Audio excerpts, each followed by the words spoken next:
કરીએ તો રાજ્યમાં આજે ભારેથી અતિ ભારે વરસાદની આગાહી કરવામાં આવી છે। હવામાન વિભાગે રાજ્યમાં સાર્વત્રિક વરસાદની આગાહી કરી છે। ભરૂચ, સુરત, રાજકોટ અને જામનગર તેમજ પોરબંદરમાં ઓરેન્જ એલર્ટ આપવામાં આવ્યું છે।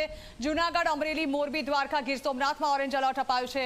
બનાસકાંઠા, પાટણ, પંચમહાલ તેમજ દાહોદમાં વરસાદનું યેલો એલર્ટ આપવામાં આવ્યું છે। વડોદરા, છોટાઉદેપુર, નર્મદા તેમજ નવસારીમાં યેલો એલર્ટ આપવામાં આવ્યું છે। વલસાડ, દાદરા નગર હવેલી, સુરેન્દ્રનગર અને ભાવનગરમાં પણ યેલો એલર્ટ આપવામાં આવ્યું છે। આવતીકાલે પણ સૌરાષ્ટ્ર અને દક્ષિણ ગુજરાતમાં અતિ ભારે વરસાદ થઈ શકે। આજથી 4 દિવસ રાજ્યમાં ભારેથી અતિ ભારે વરસાદની આગાહી વ્યક્ત કરવામાં આવી છે। सौराष्ट्र रीजन की बात करेंगे, जहां पर आज के लिए वेरी हैवी रेनफॉल की वार्निंग है। वो डिस्ट्रिक्ट है राजकोट, जामनगर, पोरबंदर, जूनागढ़, अमरेली, गिर सोमनाथ, भावनगर, मोरबी, द्वारका के लिए वेरी हैवी रेनफॉल की वार्निंग है। साथ में ऑरेंज अलर्ट है और थंडरस्टॉर्म की भी वार्निंग है। और सुरेंद्रनगर, भावनगर, कोटा, कच्छ और दीव के लिए हैवी रेनफॉल की वार्निंग है। साथ में येलो अलर्ट है और थंडरस्टॉर्म की वार्निंग है। आने वाले दिनों के लिए जो गुजराती स्टेट के लिए फोरकास्ट दिया गया है, वो डे 1 आज की बात करेंगे तो भरूच और सूरत के लिए वेरी हैवी रेनफॉल की वार्निंग है। साथ में ऑरेंज अलर्ट और थंडरस्टॉर्म की भी वार्निंग है। यहाँ पर हैवी रेनफॉल की वार्निंग है। वो डिस्ट्रिक्ट है बनासकांठा, पाटन, पंचमहल, दाहोद, वडोदरा, छोटा उदयपुर, नर्मदा, नवसारी, वलसाड़, दमन और दादरा नगर हवेली पे हैवी रेनफॉल की वार्निंग है। તો આખરે જેની રાહ જોવાઈ રહી હતી તે વરસાદી માહોલ રાજ્યભરમાં છવાઈ ચૂક્યો છે અને જે વરસાદી રાહ ખેડૂતો પણ જોઈ રહ્યા હતા તે વરસાદ એટલે કે અનરાધાર વરસાદની પણ શરૂઆત થઈ ચૂકી છે। રાજ્યભરમાં મોટાભાગના વિસ્તારો અને જિલ્લાઓમાં વરસાદી માહોલ છવાયેલો છે। ત્યારે હવે અમે આપને દર્શાવવા જઈ રહ્યા છીએ કે ક્યાં કયા પ્રકારે અને કેટલો વરસાદ થાય તેવી આગાહી હાલ વ્યક્ત કરવામાં આવી છે।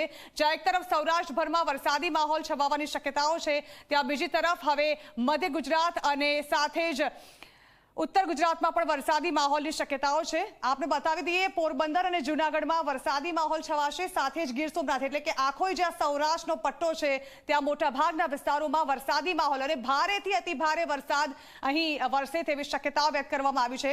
बात करवामां आवे द्वारका, जामनगर और राजकोटनी तो अहीं पण अत्यारे पण वरसादी माहौल छवायेलो छे अने राजकोटमां तो घूंटणसमा पाणी भराई चूक्या छे। ते प्रकारनी परिस्थिति हाल जोवा मळी रही छे।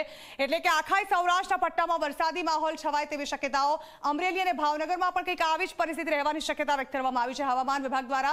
मध्य गुजरातनी बात करीए तो अमदावाद में तेमज गांधीनगर में पण वरसादी माहौल। एक तरफ ज्यां वादळछायुं वातावरण जोवा मळी रह्युं छे त्यां बीजी तरफ हवे वरसादी माहौल वधुथी अति भारे वरसाद वरसे तेवी शक्यताओं छे।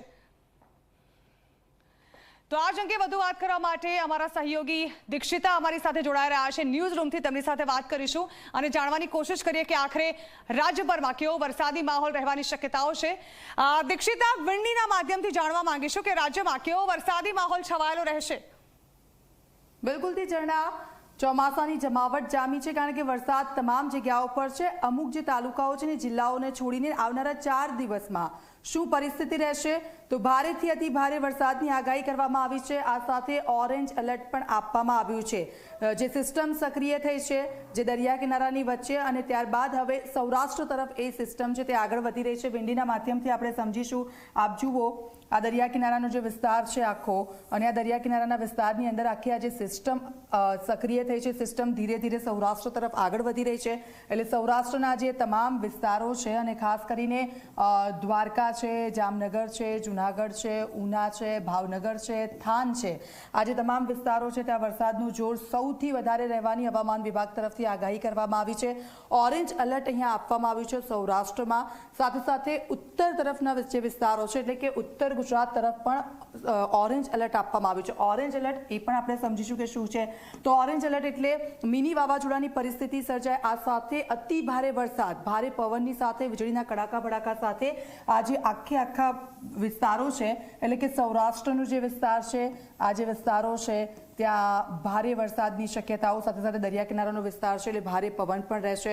60 થી 75 ની આસપાસ કિલોમીટરની આસપાસ પવન ફૂંકાવાની પણ શક્યતાઓ હવામાન વિભાગ તરફથી કરવામાં આવી છે અને એને લઈને એનડીઆરએફની જે ટીમો છે તેને પણ અહીંયા ડિપ્લોય કરવામાં આવી છે, સ્ટેન્ડ બાય રાખવામાં આવી છે.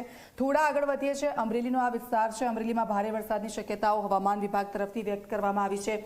બીજી તરફ દક્ષિણ ગુજરાતમાં છૂટો છવાયો વરસાદ રહેશે. દક્ષિણ ગુજરાત તરફ આપ જુઓ, સિસ્ટમ સક્રિય નથી. અત્યાર સુધીનો દક્ષિણ ગુજરાતમાં જેટલો વરસાદ વરસવાનો હતો તેટલો વરસી ચૂક્યો છે, પણ હવે ધીરે ધીરે સિસ્ટમ છે તે આ તરફ સૌરાષ્ટ્ર તરફ આગળ વધી છે. સૌરાષ્ટ્રની વાત કરીએ આપણે અને હવે વાત કરીશું કે ઉત્તર ગુજરાત. ઉત્તર ગુજરાતમાં ઘણા લાંબા સમયથી રાહ જોવાઈ રહી હતી કે સારો વરસાદ ક્યારે વરસે અને તેની શરૂઆત ગઈકાલથી જ જોવા મળી છે. અંબાજી છે, શામળાજી છે, એ તમામ જે વિસ્તારો છે કે જ્યાં મેઘો મુશળધાર વરસ્યો છે ને તેના કારણે નીચાણવાળા વિસ્તારોમાં પાણી ભરાઈ ગયા હતા. કેટલીક દુકાનોમાં પાણી ભરાઈ ગયા હતા. જળબંબાકાર જેવી પરિસ્થિતિ અંબાજીમાં જોવા મળી હતી. ત્યારે ઉત્તર ગુજરાતના લોકો માટે હવે રાહતના સમાચાર એ આવ્યા છે કે પાટણમાં પણ શરૂઆત થઈ ગઈ છે વરસાદની. સાથે સાથે મધ્ય ગુજરાતમાં પણ વરસાદનું જોર ખૂબ જ વધારે રહેવાનું છે અને તેને લઈને એલર્ટ આપવામાં આવ્યું છે. ઓરેન્જ એલર્ટ છે આ આવનારા 4 દિવસોમાં, એટલે ભારેથી અતિભારે વરસાદ રહેશે. આપ જુઓ, બોટાદમાં પણ વરસાદી જે સિસ્ટમ છે તે સક્રિય થઈ છે અને બોટાદમાં પણ વરસાદનું જોર વધારે રહેવાનું છે. તો આ તરફ સુરેન્દ્રનગરમાં પણ વરસાદ વરસશે. આ તરફ આવીએ છીએ આપણે મધ્ય ગુજરાત તરફ, તો વડોદરા છે, ખંભાત છે, નડિયાદ છે, અમદાવાદ છે, ગાંધીનગર છે, ત્યાં છૂટો છવાયો વરસાદ રહેવાનો છે. કારણ કે અમદાવાદમાં આપણે જોઈએ છીએ કે એકવાર વરસાદ વરસ્યો અને ત્યારબાદ વરસાદ છે એ જાણે કે ગાયબ થઈ ગયો હોય એવી સ્થિતિ છે અને રાહ જોવાઈ રહી છે કે વરસાદ ક્યારે વરસશે અને સારા વરસાદની રાહ જોવાઈ રહી છે. એટલે વાતાવરણ પણ એવું બની રહ્યું છે. ઉકળાટ થોડો થઈ રહ્યો છે, પણ આજથી 4 દિવસ સારા વરસાદની હવામાન વિભાગ તરફથી આગાહી કરવામાં આવી છે. સાથે સાથે આ જે સિસ્ટમ છે એ સિસ્ટમ ધીરે ધીરે આગળ વધી રહી છે અને ધીરે ધીરે જ્યારે આ સિસ્ટમ છે આપ જુઓ એ આગળ વધશે એટલે સૌરાષ્ટ્રના જે વિસ્તારો છે તેને આ સિસ્ટમ છે એ ગમરોડશે. એટલે કે ત્યાં આગળ જે દરિયા કિનારાનો જે વિસ્તાર છે આખો, એ દરિયા કિનારાના વિસ્તારની અંદર છે એ ભારે પવન ફૂંકાવાની શરૂઆત થઈ જશે.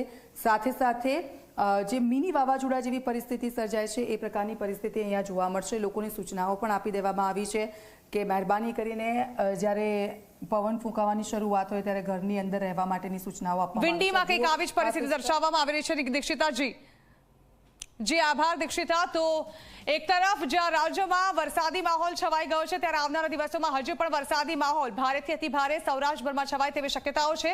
આ તરફ